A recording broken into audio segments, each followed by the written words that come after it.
danger, danger. High voltage. When we touch, when we kiss. When we touch, when we kiss. Hell comes to Frogtown. Alright, so there's two fractions in the audience right about now. Half of you are probably saying, heck yeah, hell comes to Frogtown! And the other half is likely reacting with, the fuck is Hell Comes to Frogtown? Well, here's the rundown. Hell Comes to Frogtown is the brainchild of director Donald G. Jackson, who had made New World Pictures a lot of money with his super low-budget film Rollerblade, which I will most definitely be going over in the future. So, when he made the company money with the low-budget feature, they decided to give him a higher budget to make Hell Comes to Frogtown, a post-apocalyptic mutant frog movie starring Rowdy Roddy Piper. Sound great yet? Now, if the idea sounds insane, you should know that Frogtown is a real place, and that's where Jackson got the idea from. But other than the name, it should go without saying that there's no other similarities. The Frogtown movie has a fairly large cult following, but what some of you might not know is that the film had two-ish sequels. No lie, when I get to the third movie, it's gonna require a separate video just to explain some things. You have been warned, I had to study for this. But that's a whole other can of worms. For now, we're just going to be talking about the first movie, because really, it is pretty awesome. Let's get this started. Or as the DVD menu says, Strat Movie. I got nothing. This was actually the one with the budget. Let's get the exposition out right off the bat, or things are gonna be confusing. The world's fucked because there was a war that resulted in an atomic bomb and wiped out about 60% of the dudes, so now most of the population is sterile, and there's a group of frog people that are pretty hostile towards humans. The film takes place 10 years after the nuclear fallout, and focuses on Rowdy Roddy Piper's character, Sam Hell. Get it? It's a play on words! Well, you'd better love it. The deeper we go into the Jackson rabbit hole, the more you're gonna hear it. I think part, if not most, of the reason this movie was as successful as it was because of Piper's performance. Now, unpopular opinion time here, but I didn't like the movie They Live. I thought for all the creative ideas there, it was pretty slow-paced and bored me a bit. However, Roddy Piper did a great job with his performance, and I wanted to keep watching because he was that good. He just has a charm about him that makes people want to watch. Call it the Hasselhoff factor, if you will, except it's infinitely cooler to say you like Roddy Piper than admitting to liking David Hasselhoff. So it's a win-win situation, really. What I'm saying is, he's a cool dude. Anyway, the film starts with our titular character, Sam Hell, being tortured and accused of rape. Admittedly, my whole spiel about Piper being likable is seeming like a tough sell right about now. But it turns out that the woman accused him changed her story when she found out she was pregnant. This leads to MedTech, part of their government in that area, to take Sam in, seeing as he's one of the few fertile men left in the world. It's worth noting that the guy threatening Roddy Piper there, William Smith, once strangled Donald G. Jackson in a hotel room. There's no joke there, it actually happened. So Sam is given a choice, either get charged for thievery, sexual assaults, and various other crimes, or sign himself over to the government so he can impregnate women while having a bomb strapped to his junk. It's the apocalypse. It's a different time. He takes the bomb on junk option. Well, how am I supposed to, There's a flap. Along with signing his genitals over to the government, he also has to do field work, which includes rescuing a handful of fertile women that have been captured in Frogtown. Frogtown being the sort of ghetto which the frogs have been banished to. Political commentary? Forget District 9, this is way deeper. I guess I'd probably get the racism and cultural angle a bit more if the frogs weren't pretty much all assholes. Except like one. But anyway, the fertile women are in Frogtown, so Sam, his new partner Dr. Spangle, and the one who handles the guns, Centinella, head off on the mission. It occurs to me that perhaps you don't want to take the future of the human race into hostile territory, but whatever. And he's wearing a kilt-like thing! Get it? Cause when he wrestled, he wore the Scottish thing. Yeah. Don't you take anything seriously? Used to take everything seriously. Then they blew it up. Hey, is this like a character moment? Oh, wait, I guess we're moving on. When they get to the border, they're threatened by William Smith's character again, and then they go through without any other incident. Dramatic tension? Hey, ladies, you just about got my ass shot off back there. Now we're going into hostile mutant territory at full throttle. Damn, I hope you know what you're doing. I hate to think you just lost. Hey, shut up. You aren't the government. You don't know. They're saving the world by taking one of the few fertile guys left into a place he's sure to be killed. And if not, they can always blow up his junk. See? Foolproof plan! Okay, I'm still trying to figure out why he had to come along. I mean, even if he impregnates the women there, it won't matter if he or the women get killed on the way out. Why not rescue the women without him and have them impregnated in safe territory? That would make the most sense. Also, why the bomb on the junk? They had no other, less important organ they could attach that to? Seeing as the human race is on the line? Leave it to Roddy Piper to ask the important questions, like, what does God want with a starship, or what does a frog want with human women? Or maybe he wants him for his harem. Oh, that's disgusting. Yeah, I totally agree. Now let's get back to the movie about having sex with as many women as possible to repopulate the Earth. Also, where a man's genitals are electrocuted. Beyond a certain point, the proximity sensor in my earring activates the ECR electronic stinger. As you can see, it can be quite painful. Boobs, boobs, awkward boobs. Wait, that's what he wanted? No thanks, mister, you're getting mixed signals. Less awkward boobs, but still awkward, so let's move on. After more comic relief involving shocking a man's penis, the three of them find one of the women on their tracker and take off after her. They had to tie her up? It doesn't seem like she really wanted to be rescued. I'm not gonna lie, this next scene is pretty uncomfortable to watch. Let's not have any misconceptions here. This is a character who has been tied up and held against her will. This is not a rescue. Spangle injects her with some sort of hormone drugs or something, and in the next scene, I guess she wants sex. Then Sam has sex with her while the other two watch. There's no other way of putting it. If you hold someone against their will, drug them, and then have sex with them, it's rape. It doesn't matter if in the next scene she's all, la-di-da, now I'm pregnant, so we're cool. They raped her. And I've gotta say, there's a difference between a really fun, out there movie and trying to pretend that a rape scene was for the greater good. Now, in general, I really like this movie, I do, but this one scene is pretty hard to take. If you want to make the argument that it was consensual, they sure as hell don't explain why she suddenly has a change of heart in the next scene, and at best it just moves it from rape to rather dubious. Make of it what you will, but there you go. Go south for a few days.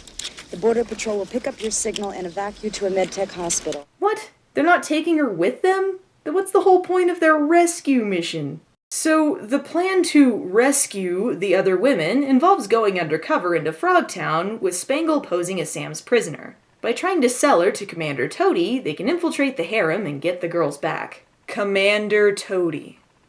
Commander Toady! Did anybody ever tell you have a wonderful personality? Move out. I didn't think so. To hell with those, you don't need to see in hostile mutant territory, right? Hey, aren't there mutant frogs in this? No need to thank me.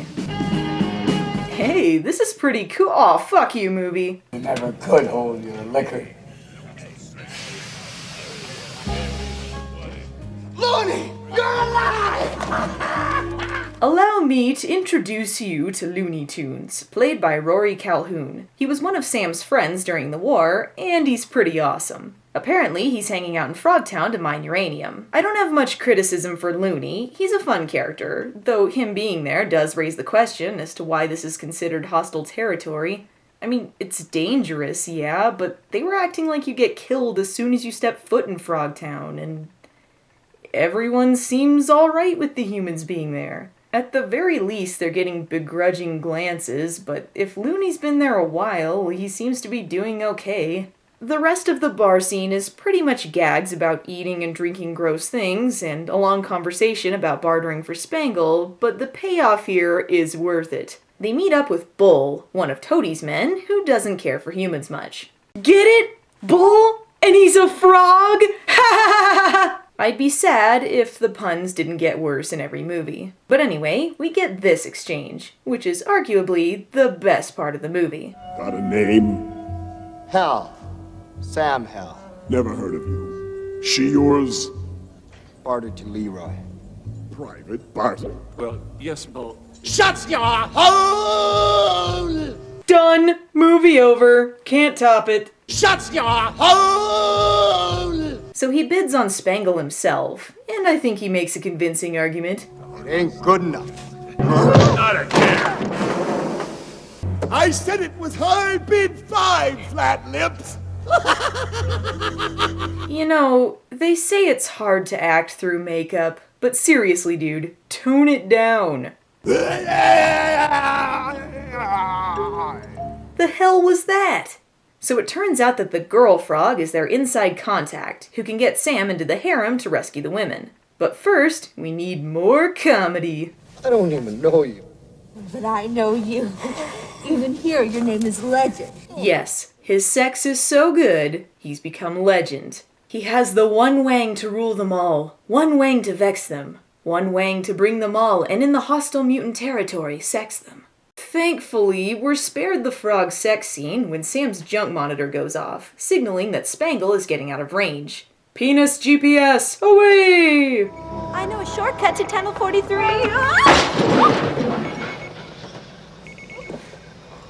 Go on without me. They gave up on that pretty quickly. Not even gonna try to get her up since she's kind of useful? No, she fell, so moving on. Okay, good. He's found Spangle. Now on with the rescue mission. Amazing. Where's Spangle? In the harem. Being prepared for a night she'll never forget! Ooh, it's like halfway through the line he realized he wasn't overacting. So Toady wants the junk bomb because it's med tech technology, and Bull decides the only way to get it is by using a chainsaw. It's wired to blow! MedTech wouldn't be stupid enough to wire a potent veil! Got a point there. So while Spangle is being lightly fanned with scarves that apparently drugs her for some reason, her earrings are brushed and the bomb is triggered. I gotta tell you, you are one weird dude. I love this character. I don't care if he's making Jim Carrey look subtle, he's awesome. Not that I'm rooting for Roddy Piper to get killed here, but wouldn't it be easier just to chop off his legs or something? I mean, he's just damaging the technology by taking the chainsaw to it. But apparently that works. Wired to blow. Some fake. She tricked me. No! I mean, yes! Also, yes, this proved that MedTech really was that stupid. So Frog Lady shows up to get Sam out, only to be immediately killed. I'd feel bad, except I don't feel bad. But now Sam's in full wrestling mode. I mean, hero mode.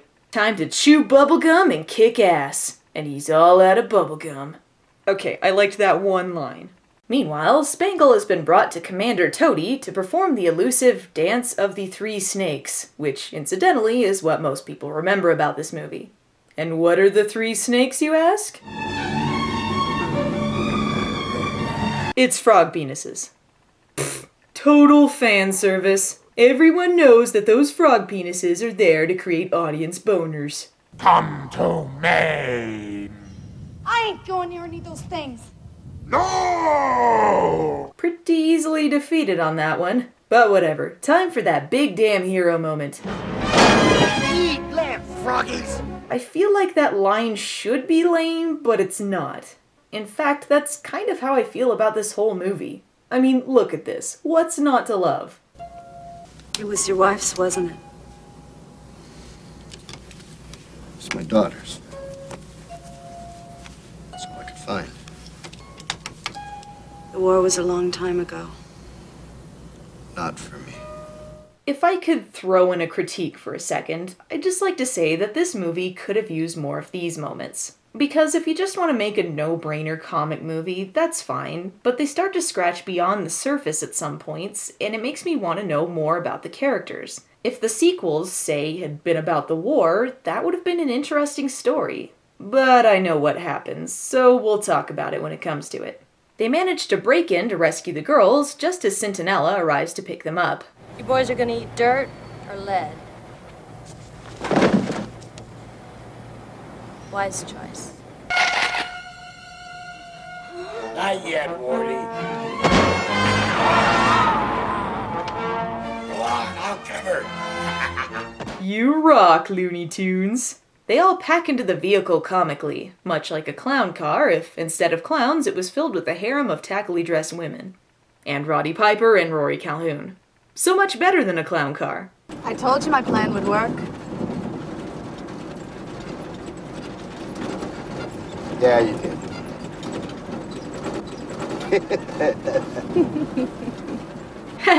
Aw, that's sad. I sure hope it. Heaven's is good.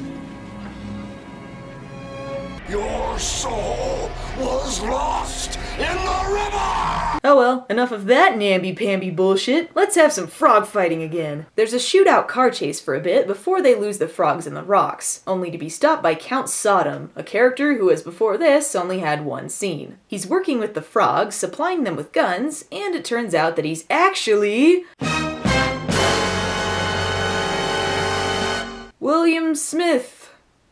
That's quite the anticlimax. And it turns out that he's doing this because he's pissy that women are running everything. That's ridiculous. I would never expect something so sexist out of a movie that features the Dance of the Three Snakes. Ooh, nasty. Hey, you can see the crash mat. Huh, well, guess he must be dead. Okay, he probably could have checked a little better. Quickly, shove him with your boot a little bit. That'll make sure he's dead. Of course, it's easy to forget those other folks that are still trying to kill you. Now that Spangle and the others are dead, Sam's got nothing left to lose. Along with his family before them, Sam has lost too much, now willing to sacrifice himself for— Actually, you know what, I think I'm probably reading too much into this. If you want to live, run! Not you, Tony. We're going down together. Well, that could have gone better. The fight takes to a cliff. It's pretty badass, but you can see where this is going.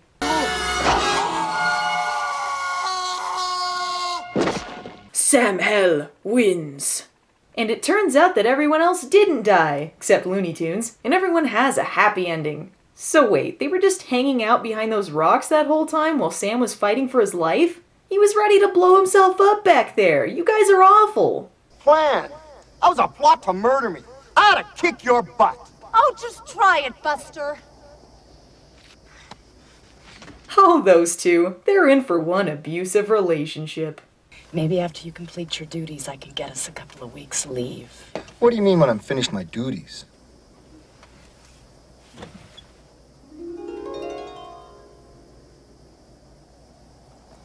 Oh, I guess what they say is true. What's that? A soldier's work is never done. Haha, he has to have sex with all those women. And let's sum things up. Hell Comes to Frogtown is not without its flaws, but it is a pretty awesome movie. The concept is great, the fight scenes are cool, and there are a lot of good one-liners. Roddy Piper is a great lead, the rest of the cast is good, and it's just overall a fun watch. I'd recommend it if you liked what you saw here. Next week, it's Return to Frogtown. Hope you had fun. Don't move. I wanted a world where everyone was free. Brazers, get back! Frogtown 2, the riveting saga continues. I'll be back.